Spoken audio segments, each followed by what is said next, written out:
May 3rd. Bistritz left Munich at 8:35 p.m. on May 1st, arriving at Vienna early next morning. Should have arrived at 6:46, but train was an hour late. Budapest seems a wonderful place, from the glimpse which I got of it from the train and the little I could walk through the streets. I feared to go very far from the station, as we had arrived late and would start as near the correct time as possible. The impression I had was that we were leaving the west and entering the east, the most western of splendid bridges over the Danube, which is here of noble width and depth, took us among the traditions of Turkish rule.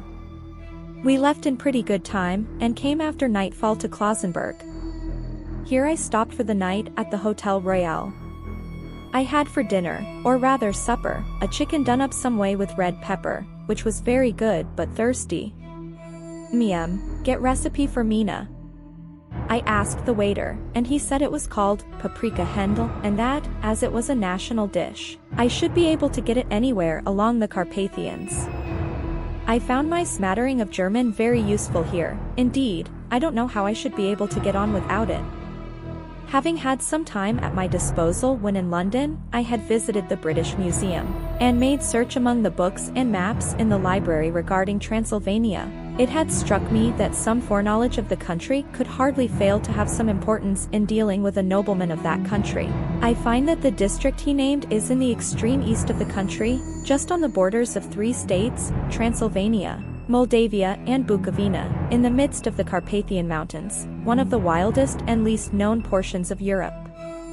I was not able to light on any map or work giving the exact locality of the Castle Dracula, as there are no maps of this country as yet to compare with our own Ordnance Survey maps, but I found that Bistritz, the post town named by Count Dracula, is a fairly well-known place. I shall enter here some of my notes, as they may refresh my memory when I talk over my travels with Mina. In the population of Transylvania there are 4 distinct nationalities: Saxons in the south, and mixed with them the Wallachs, who are the descendants of the Dacians, Magyars in the west, and Szekelys in the east and north. I am going among the latter, who claim to be descended from Attila and the Huns. This may be so, for when the Magyars conquered the country in the 11th century, they found the Huns settled in it. I read that every known superstition in the world is gathered into the horseshoe of the Carpathians, as if it were the center of some sort of imaginative whirlpool. If so, my stay may be very interesting. I must ask the Count all about them. I did not sleep well, though my bed was comfortable enough, for I had all sorts of queer dreams. There was a dog howling all night under my window, which may have had something to do with it, or it may have been the paprika, for I had to drink up all the water in my carafe, and was still thirsty. Towards morning I slept and was wakened by the continuous knocking at my door, so I guess I must have been sleeping soundly then. I had for breakfast more paprika, and a sort of porridge of maize flour which they said was mamaliga, and eggplant stuffed with forcemeat, a very excellent dish, which they call implatata. Get recipe for this also. I had to hurry breakfast, for the train started a little before 8, or rather it ought to have done so.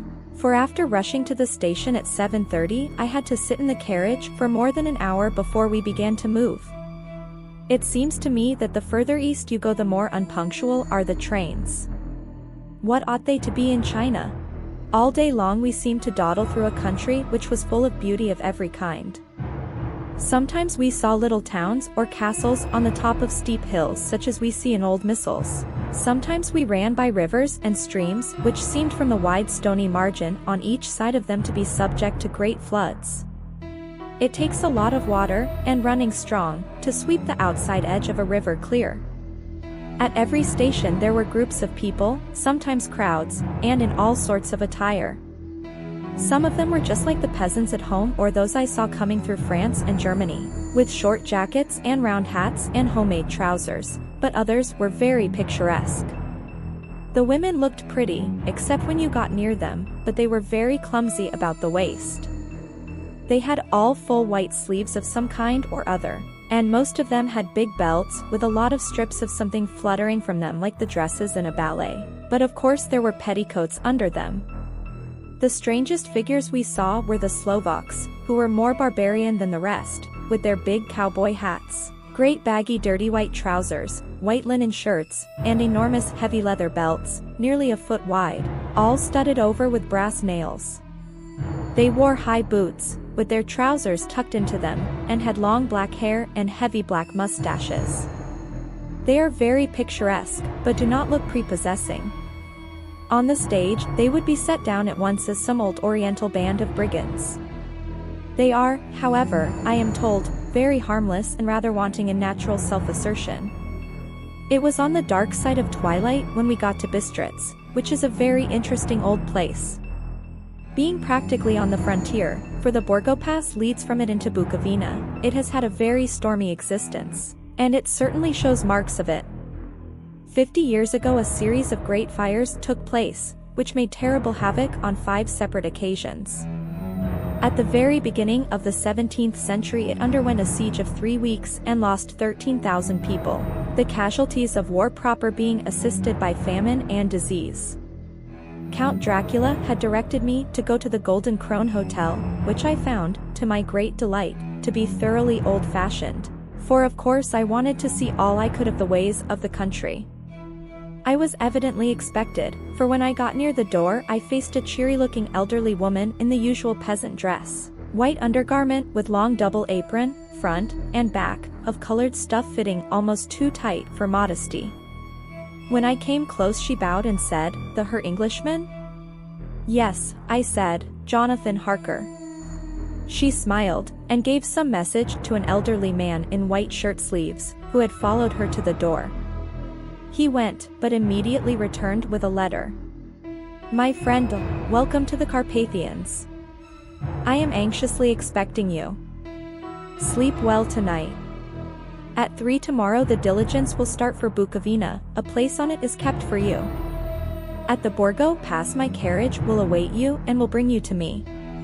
I trust that your journey from London has been a happy one, and that you will enjoy your stay in my beautiful land. Your friend, Dracula." May 4th. I found that my landlord had got a letter from the Count, directing him to secure the best place on the coach for me, but on making inquiries as to details he seemed somewhat reticent, and pretended that he could not understand my German. This could not be true, because up to then he had understood it perfectly, at least, he answered my questions exactly as if he did. He and his wife, the old lady who had received me, looked at each other in a frightened sort of way. He mumbled out that the money had been sent in a letter, and that was all he knew. When I asked him if he knew Count Dracula, and could tell me anything of his castle, both he and his wife crossed themselves, and, saying that they knew nothing at all, simply refused to speak further. It was so near the time of starting that I had no time to ask anyone else, for it was all very mysterious and not by any means comforting. Just before I was leaving, the old lady came up to my room and said in a very hysterical way, "Must you go? Oh. Young Herr, must you go?" She was in such an excited state that she seemed to have lost her grip of what German she knew, and mixed it all up with some other language which I did not know at all. I was just able to follow her by asking many questions. When I told her that I must go at once, and that I was engaged on important business, she asked again, "Do you know what day it is?" I answered that it was the 4th of May. She shook her head as she said again, "Oh, yes. I know that. I know that, but do you know what day it is?" On my saying that I did not understand, she went on, "It is the eve of St. George's Day. Do you not know that tonight, when the clock strikes midnight, all the evil things in the world will have full sway? Do you know where you are going, and what you are going to?" She was in such evident distress that I tried to comfort her, but without effect. Finally she went down on her knees and implored me not to go, at least to wait a day or two before starting. It was all very ridiculous, but I did not feel comfortable. However, there was business to be done, and I could allow nothing to interfere with it. I therefore tried to raise her up, and said, as gravely as I could, that I thanked her, but my duty was imperative, and that I must go. She then rose and dried her eyes, and taking a crucifix from her neck offered it to me. I did not know what to do, for, as an English churchman, I have been taught to regard such things as in some measure idolatrous, and yet it seemed so ungracious to refuse an old lady meaning so well and in such a state of mind. She saw, I suppose, the doubt in my face, for she put the rosary round my neck, and said, "For your mother's sake," and went out of the room. I am writing up this part of the diary whilst I am waiting for the coach, which is, of course, late, and the crucifix is still round my neck. Whether it is the old lady's fear, or the many ghostly traditions of this place, or the crucifix itself, I do not know, but I am not feeling nearly as easy in my mind as usual. If this book should ever reach Mina before I do, let it bring my good. Bye! Here comes the coach. May 5th. The castle the grey of the morning has passed, and the sun is high over the distant horizon, which seems jagged, whether with trees or hills I know not, for it is so far off that big things and little are mixed. I am not sleepy, and, as I am not to be called till I awake, naturally I write till sleep comes. There are many odd things to put down, and, lest who reads them may fancy that I dined too well before I left Bistritz, let me put down my dinner exactly. I dined on what they called robber steak, bits of bacon, onion, and beef, seasoned with red pepper, and strung on sticks and roasted over the fire, in the simple style of the London cat's meat. The wine was golden mediash, which produces a queer sting on the tongue, which is, however, not disagreeable. I had only a couple of glasses of this, and nothing else. When I got on the coach, the driver had not taken his seat, and I saw him talking with the landlady. They were evidently talking of me, for every now and then they looked at me, and some of the people who were sitting on the bench outside the door, which they call by a name meaning word-bearer, came and listened, and then looked at me, most of them pityingly. I could hear a lot of words, often repeated, queer words, for there were many nationalities in the crowd, so I quietly got my polyglot dictionary from my bag and looked them out.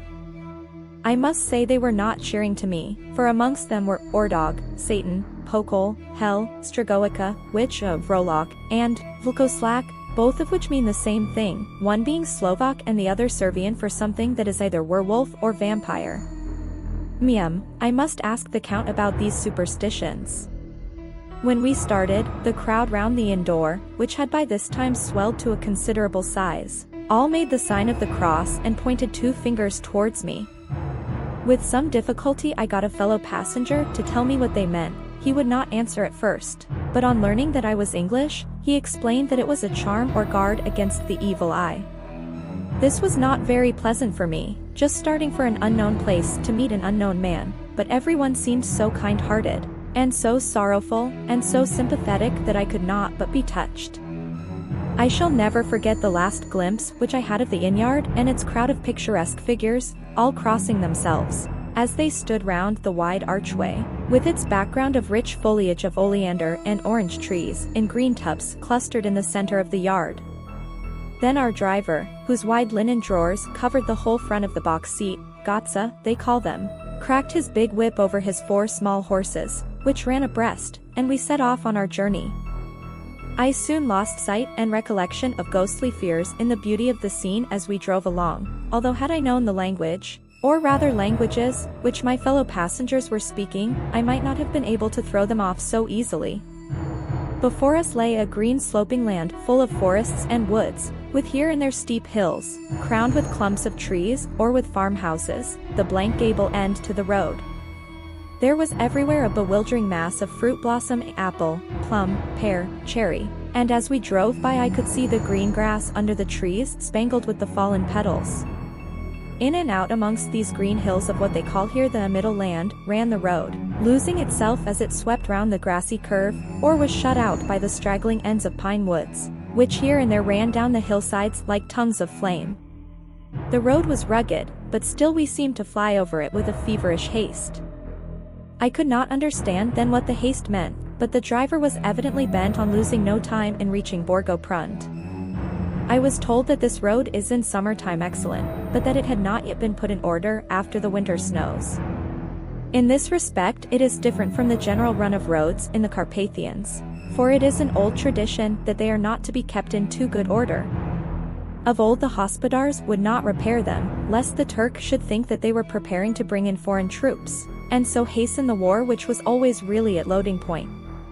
Beyond the green swelling hills of the middle land rose mighty slopes of forest up to the lofty steeps of the Carpathians themselves. Right and left of us they towered, with the afternoon sun falling full upon them and bringing out all the glorious colors of this beautiful range, deep blue and purple in the shadows of the peaks, green and brown where grass and rock mingled, and an endless perspective of jagged rock and pointed crags, till these were themselves lost in the distance, where the snowy peaks rose grandly. Here and there seemed mighty rifts in the mountains, through which, as the sun began to sink, we saw now and again the white gleam of falling water. One of my companions touched my arm as we swept round the base of a hill and opened up the lofty, snow-covered peak of a mountain, which seemed, as we wound on our serpentine way, to be right before us. Look! Isen sec. God's seed. And he crossed himself reverently. As we wound on our endless way, and the sun sank lower and lower behind us, the shadows of the evening began to creep round us. This was emphasized by the fact that the snowy mountaintop still held the sunset, and seemed to glow out with a delicate cool pink. Here and there we passed Czechs and Slovaks, all in picturesque attire, but I noticed that goiter was painfully prevalent. By the roadside were many crosses, and as we swept by, my companions all crossed themselves. Here and there was a peasant man or woman kneeling before a shrine, who did not even turn round as we approached, but seemed in the self-surrender of devotion to have neither eyes nor ears for the outer world. There were many things new to me, for instance, hayricks in the trees, and here and there very beautiful masses of weeping birch, their white stems shining like silver through the delicate green of the leaves. Now and again we passed a lighter wagon, the ordinary peasant's cart, with its long, snake-like vertebra, calculated to suit the inequalities of the road. On this were sure to be seated quite a group of homecoming peasants, the Czechs with their white, and the Slovaks with their colored sheepskins, the latter carrying lance-fashion their long staves, with axe at end. As the evening fell it began to get very cold, and the growing twilight seemed to merge into one dark mistiness the gloom of the trees, oak, beech, and pine, though in the valleys which ran deep between the spurs of the hills, as we ascended through the pass, the dark firs stood out here and there against the background of late-lying snow. Sometimes, as the road was cut through the pine woods that seemed in the darkness to be closing down upon us, great masses of grayness, which here and there bestrewed the trees, produced a peculiarly weird and solemn effect, which carried on the thoughts and grim fancies engendered earlier in the evening, when the falling sunset threw into strange relief the ghost-like clouds which amongst the Carpathians seemed to wind ceaselessly through the valleys. Sometimes the hills were so steep that, despite our driver's haste, the horses could only go slowly. I wished to get down and walk up them, as we do at home, but the driver would not hear of it. "No, no," he said, "you must not walk here, the dogs are too fierce," and then he added, with what he evidently meant for grim pleasantry, for he looked round to catch the approving smile of the rest, "and you may have enough of such matters before you go to sleep." The only stop he would make was a moment's pause to light his lamps.